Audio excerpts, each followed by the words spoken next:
Excited about the future, 18-year-old first-time voter Logan Kaplan has travelled almost an hour to come to West Palm Beach, Florida, to try and catch a glimpse of the newly elected president, Donald Trump. Kaplan says he wasn't initially a supporter of the Republican until an assassination attempt during the campaign. Clearly, God's plan was that Donald Trump should be the president. I think that when his head moved half an inch, he would be dead. And if not for that, the country would be in a very different position. And I decided at that point that I was fully on the Trump train, and I am an avid supporter. Kaplan initially moved to Florida to go to college, but dropped out. One of millions of non-college educated men courted by the Trump campaign to broaden their support. That, along with gains from minority voters, gave the former president an historic win. He will become only the second man to return to the White House after leaving office, and the first president who's a convicted felon. Donald Trump has been staying here in his beachside resort, Mar-a-Lago.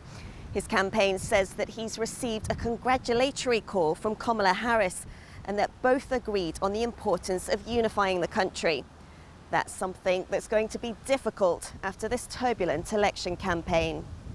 Trump and his allies called Harris a communist, and she called him a fascist, saying he was a danger to democracy because of his threats to prosecute his political enemies. But more than 72 million Americans voted for Trump, believing he ran a better economy and border than his successor Joe Biden and Vice President Harris. Mary Fry, who lives close to Mar-a-Lago, is also excited about the election result. She's had a Trump flag outside her home for 7 years, since he took office the first time. Now she says his leadership is needed again. Have you been around since 2020? I mean, look at how the world is falling apart, the unnecessary wars. I have a child, he's 34 years old. I don't want war anywhere. I love someone that's going to sit down at the table and is going to negotiate before military is involved.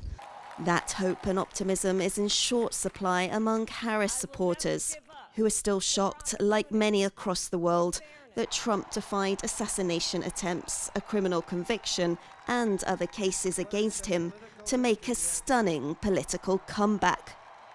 He has vowed to heal the country, and he has his work cut out. Justin Wu, Ed Moon, and Louise for TaiwanPlus. But it's a political victory that